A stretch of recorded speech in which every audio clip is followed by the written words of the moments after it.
O Senhor esteja convosco. Ele está no meio de nós. Proclamação do Evangelho de Jesus Cristo, segundo Lucas. Glória a vós, Senhor. Naquele tempo, o anjo Gabriel foi enviado por Deus a uma cidade da Galileia chamada Nazaré, a uma virgem, prometida em casamento a um homem chamado José. Ele era descendente de Davi e o nome da virgem era Maria. O anjo entrou onde ela estava e disse: Alegra-te, cheia de graça, o Senhor está contigo. Maria ficou perturbada com estas palavras e começou a pensar qual seria o significado da saudação. O anjo então disse-lhe: Não tenhas medo, Maria, porque encontraste graça diante de Deus. Eis que conceberás e darás à luz a um filho, a quem porás o nome de Jesus. Ele será grande, será chamado Filho do Altíssimo, e o Senhor Deus lhe dará o trono de seu pai, Davi. Ele reinará para sempre sobre os descendentes de Jacó, e o seu reino não terá fim. Maria perguntou ao anjo: Como acontecerá isso, se eu não conheço homem algum? O anjo respondeu: O Espírito virá sobre ti, e o poder do Altíssimo te cobrirá com sua sombra.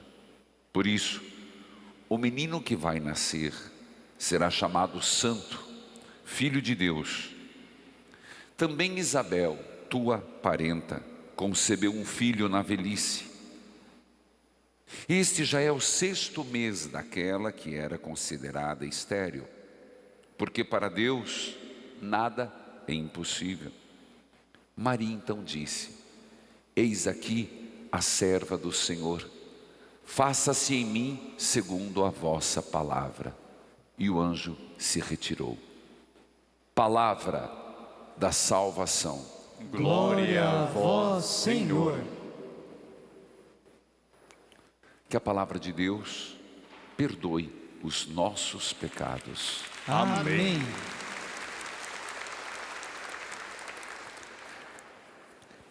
Amado povo de Deus, quinta-feira, temos como obra evangelizar, enfatizado de forma bastante intensa esse amor a Jesus eucarístico. E que bom que muitas paróquias começaram a fazer as adorações do Santíssimo, públicas.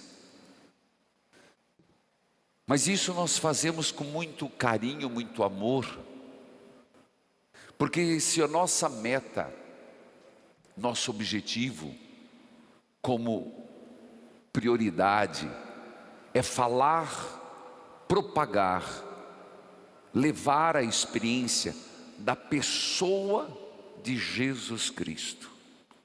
A pessoa, não uma ideia, não uma filosofia.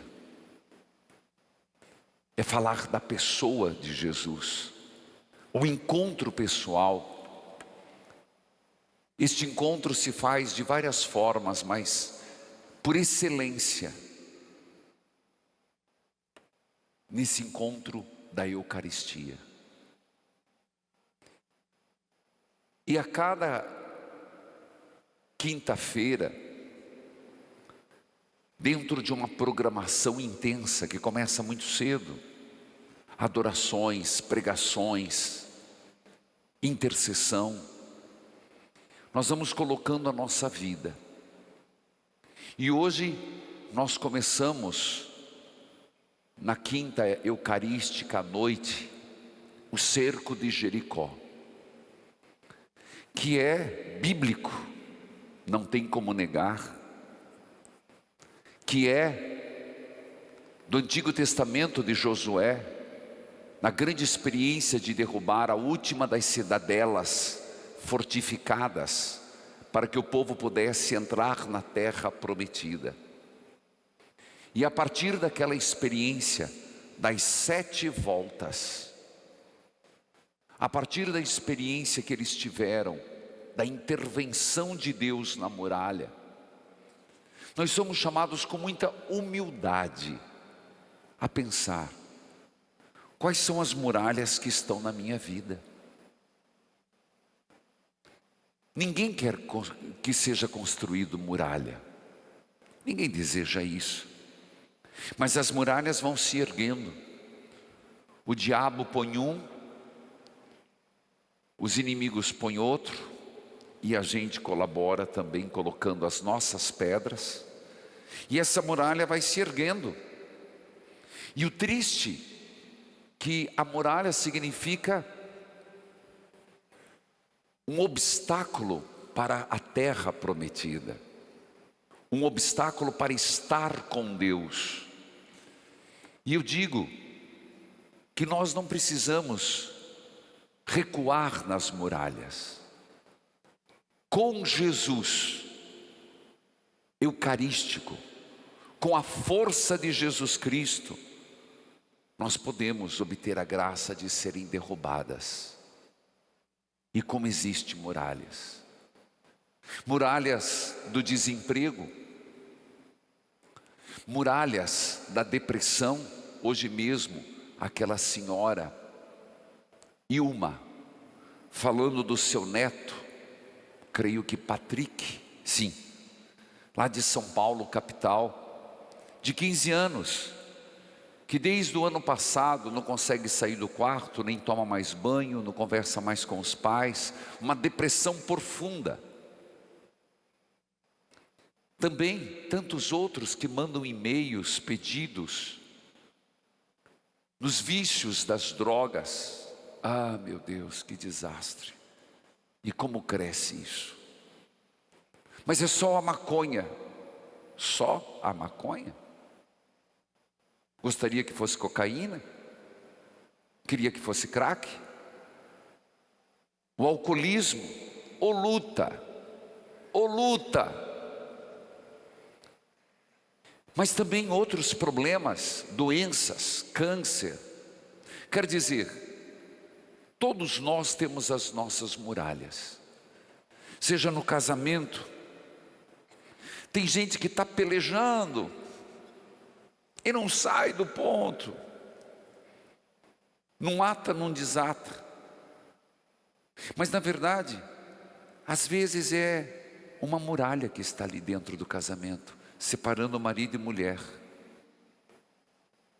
Uma muralha invisível, mas tem nome: a falta de perdão.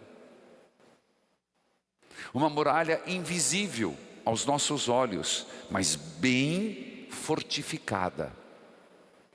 Se não ceder, não vai. Se não perdoar, não acontece. E você sabe, me valendo das muralhas, antigamente, isso era para contar tudo à noite. Eu repito de novo.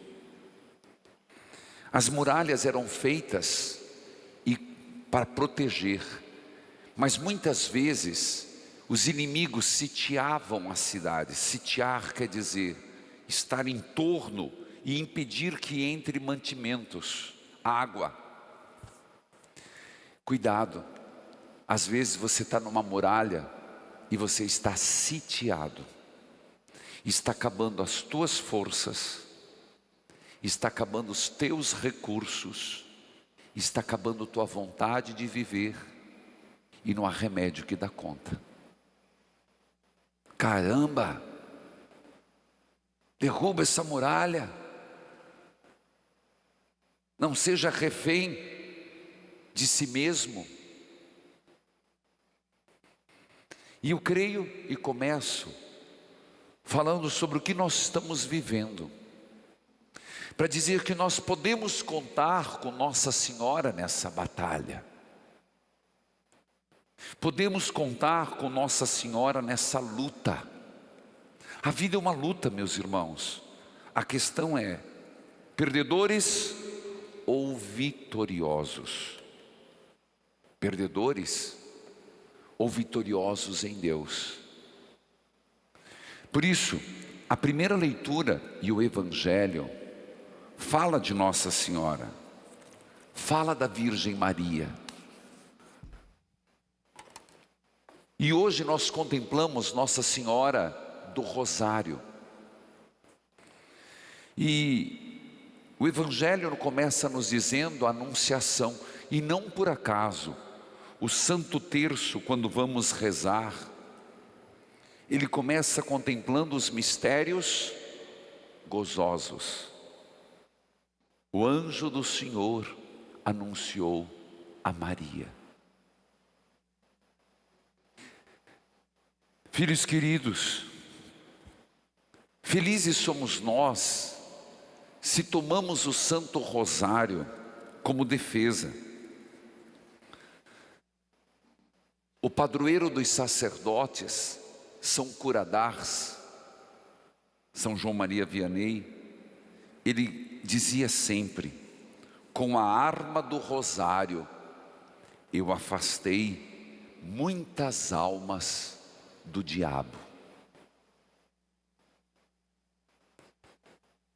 São João Bosco, ele nos lembra que nos seus trabalhos, tudo que ele fez, todas as suas obras e trabalho tinham base em duas coisas: a missa e o Santo Rosário.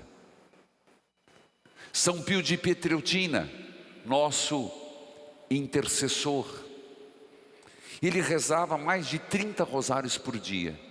E certa vez lhe perguntaram: São Pio, se o dia tivesse mais horas, o que você faria?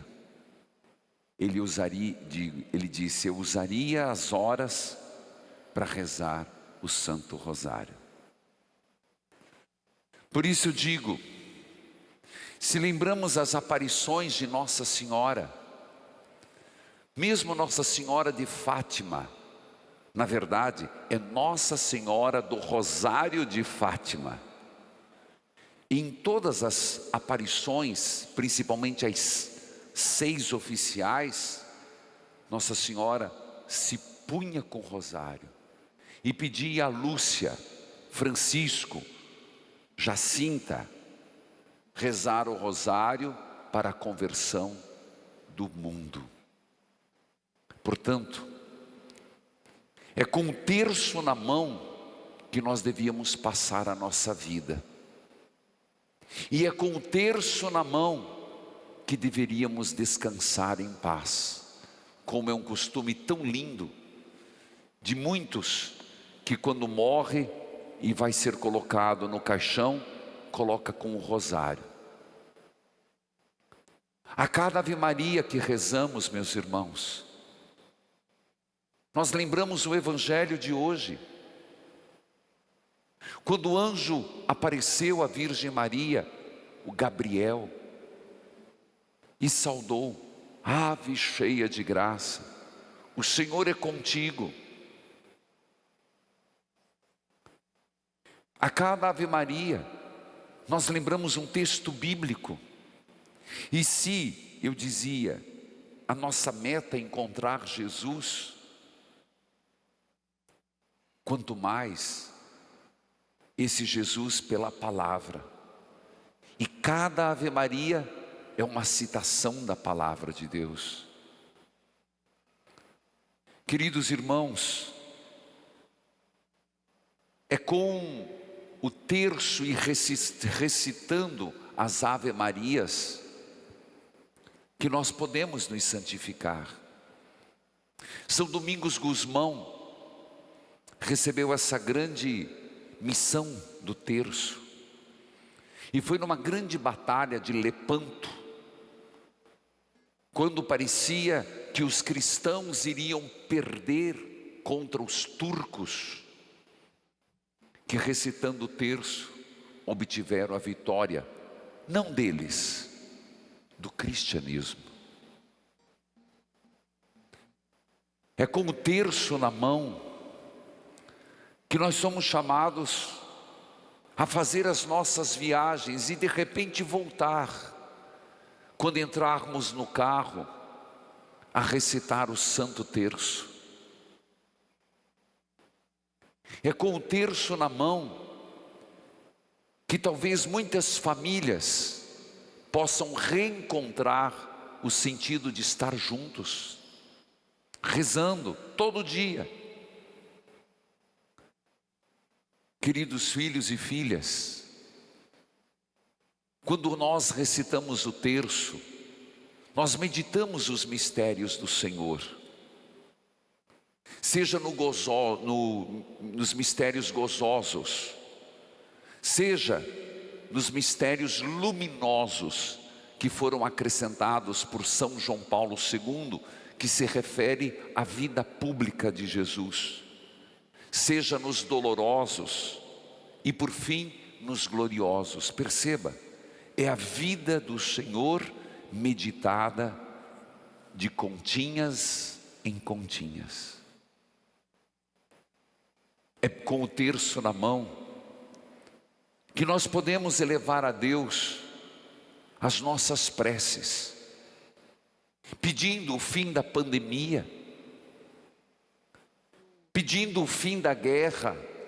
E se Nossa Senhora falava da Primeira Guerra Mundial e dizendo a probabilidade de uma segunda, mas nós praticamente vivemos uma ameaça e um conflito constante de guerra.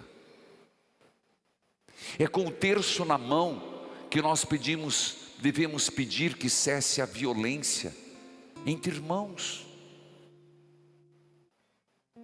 Uma violência que acontece fora de casa e dentro de casa, com palavras ríspidas, com mágoas guardadas. Às vezes se faz silêncio, e tem gente que acha, vou colocar na geladeira, mas na primeira oportunidade, vomita tudo que o coração tem, porque não se dispôs a perdoar. É com o terço na mão que nós somos chamados às vezes a estar do lado de um doente, quando não se tem nada para dizer. A própria presença já é uma ajuda, e estar do lado, recitando as Ave Marias e as Santas Marias, pedindo a Deus Nosso Senhor a cura daquele enfermo. É com o terço na mão que nós devemos estar confiantes de que é possível uma família que tem uma hereditariedade em relação ao alcoolismo superar, e aquela pessoa que está no fundo do poço usar do terço para tirar. Ninguém merece o fundo do poço. É com o terço na mão que nós temos que pedir pelos nossos jovens, mães e pais de família, que entraram no vício, na dependência química. Alguns que aceitam tratamento, outros que não conseguem sair. É com o terço na mão que na verdade começou com os padres anacoretas, que pegavam pedrinhas para marcar quantas orações fizeram. Ou como os monges que, não tendo familiaridade com as letras da Bíblia, com os salmos, o saltério, não ficavam sem rezar, mas eram estimulados a rezar o terço e os Pai Nossos, a oração dos pobres. E nós sabemos o quanto Deus tem um olhar preferencial para os humildes e os mais simples. Não são com palavras rebuscadas, bonitas, um português correto, que vai garantir a escuta de Deus, mas um terço rezado com humildade, com pureza de alma, com contrição de espírito, esse faz uma fenda no céu, de onde graças são derramadas. É com o terço na mão que nós podemos enfrentar o diabo. É com o terço na mão que nós podemos resistir à tentação. É com o terço na mão que podemos invocar Nossa Senhora, que certamente vê: alguém me chama, para que, pegando as nossas preces, leve ao bom Deus. É segurando o terço na mão que nós podemos a cada dia aproveitar essa pequena escadinha que Deus mandou para chegar no céu. Esse pequeno cordão aventurado que de dezena em dezena nos leva rumo a Deus. É com o terço na mão que nossos avós viveram e morreram. É com o terço na mão que muitos de nós vimos nossas mães e nossos pais rezarem. Foi com o terço na mão que os católicos saíam cantando e louvando a Virgem Maria. Que seja com o terço na mão que alguém nos vê, como um sinal de amor a Nossa Senhora e a Deus. Filhos queridos, com o terço na mão, somos chamados a repetir, tal qual Maria: eis aqui a serva do Senhor, faça-se em mim segundo a vossa vontade.